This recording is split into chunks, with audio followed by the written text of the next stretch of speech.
مکہ کے 3 میل کے فاصلہ پر ایک پہاڑ ہے، یہاں ایک غار ہے، یہ غار ہرا کے نام سے مشہور ہے۔ اللہ کے رسول محمد کئی دن تک اس غار میں گزارے، اللہ کا ذکر کرتے اور عبادت میں مصروف رہتے۔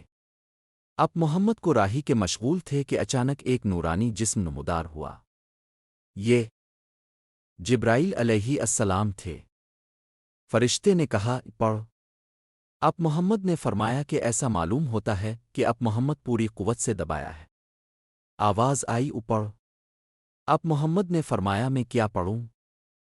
جواب ملا، پڑھ اپنے رب کے نام سے جس نے کائنات کو پیدا کیا اور انسان کو خون کے لوتھڑے سے پیدا کیا۔ پڑھ کہ آپ کا رب بڑا کریم ہے، جس نے قلم کے ذریعے علم سکھایا، انسان کو وہ علم دیا جو وہ نہیں جانتا تھا۔ یہ پہلی وحی تھی جو اب محمد پر نازل ہوئی۔ اب محمد پر رسالت نازل ہو۔ اللہ کے رسول محترم محمد حضرت خدیجہ رضی اللہ عنہا کے پاس آئے۔ حضرت خدیجہ رضی اللہ عنہا نے سنا تو حضرت خدیجہ رضی اللہ عنہا نے جیسے ہی اب محمد کی زبان مبارک سے سنا فوراً ایمان لے آئیں اور فرمایا، خدا کی قسم اللہ تعالیٰ کے رسول محمد کبھی جھوٹ نہیں کرے گا۔ آپ رشتہ داروں کے کام آتے ہیں، سچ بولتے ہیں، بے سہاروں کی مدد کرتے ہیں، ناداروں کا خیال رکھتے ہیں، مہمانوں کی توازو کرتے ہیں اور نیک کاموں میں ہاتھ بٹاتے ہیں، بیہودہ باتیں نہیں کرتے۔ حضرت خدیجہ نے رسول اللہ محمد کو اپنے بھائی ورقہ بن نوفل کے پاس لے گئیں اور واقعہ بیان کیا۔ وہ الہامی کتابوں کے عالم تھے۔ انہوں نے کہا، پاک ہے پاک، محمد نبی برحق ہیں، پریشان نہ ہوں۔ حضرت خدیجہ، حضرت علی، حضرت زید بن حارثہ جو اب محمد کے غلام تھے اور بعد میں حضرت ابو بکر صدیق نے اب محمد پر ایمان لائے اور اب محمد کی نبوت کی تصدیق کی۔ حضرت ابو بکر صدیق نے اپنے اثر حلقہ کے لوگوں کو بھی دائرہ اسلام میں لے آئے، جن میں حضرت عثمان، حضرت زبر، حضرت عبد الرحمن، حضرت سعد بن وقاص اور حضرت طلحہ شامل تھے۔ ایمان لانے والوں کی تعداد میں اضافہ ہی ہوتا رہا حتیٰ کہ مسلمانوں کی تعداد میں سے بڑھ گئی۔ تبلیغ کا سلسلہ جاری رکھنے کے لیے حضرت ارقم کے گھر کو مرکز بنایا گیا، جسے اسلام کا مرکز طور پر جاری رہا۔ اس آیت کے نزول کے بعد اب محمد کھلے عام تبلیغ کرنے لگے۔ اس کے بعد پھر اللہ نے حکم دیا، اور اپنے قریبی رشتہ داروں کو ڈراتے رہیے۔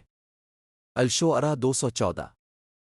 حکم پاتے ہی اب محمد کرتے ہوئے اپنے گھر میں ایک ضیافت کا اہتمام کیا اور اپنے رشتہ داروں کو دعوت کھانے کے بعد اب محمد نے تقریر کرتے ہوئے فرمایا، میں وہ چیز لے کر آیا ہوں جس میں دنیا اور آخرت دونوں میں بھلائی ہے۔ پھر اب محمد نے مہمانوں سے پوچھا، ایک نیک کام ہے، اس میں کون میرا ساتھ دے گا؟ مجلس میں خاموشی چھا گئی، جواب کسی نے نہ دیا۔ ایک حضرت علی اٹھ کھڑے ہوئے اور فرمایا، میں ہر حال میں ہوں لیکن میں تو ذرا سا لڑکا ہوں۔ اس میں شرمات ہوئی۔ ایک اور موقع پر اب محمد نے عزیزوں کو متوجہ کیا۔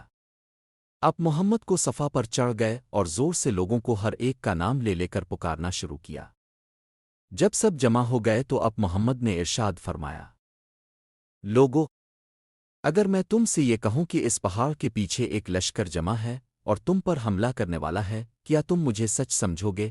لوگوں نے جواب دیا، تمہیں صادق اور امین پالا ہے تو جو کچھ کہے گا سچ کہے گا۔ محمد نے فرمایا، تم ایک خدا کی جانب بلاتے ہو اور ہمارے دلوں میں جو ہے ہم اسے دور کرنا چاہتے ہیں، ہمیں خبردار کر رہا ہوں کہ شرک سے باز آ جاؤ، ایک خدا پر ایمان لاؤ، ورنہ بروز حشر جواب دے تم اس دن سے ڈو جب خدا کے سامنے حاضر ہو کر اپنے اعمال کا حساب دینا ہوگا۔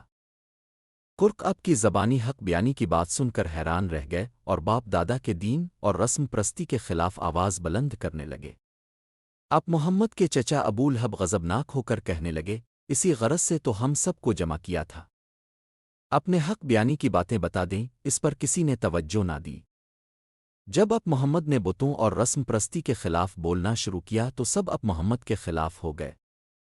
ایک دن محمد کعبہ میں بیٹھے ہوئے تھے، کچھ فاصلہ پر علیم کے خادمین بھی بیٹھے ہوئے تھے۔ ان میں شامل قریب ترین ربی بھی تھا۔ وہ محمد کے قریب آیا اور کہا، اے میرے بھائی کے بیٹے، ہم اپنے باپ دادا کے طریقے پر ہیں، تم نے ہمارے درمیان پھوٹ ڈال دی، گھروں میں جھگڑے بڑھا دیے۔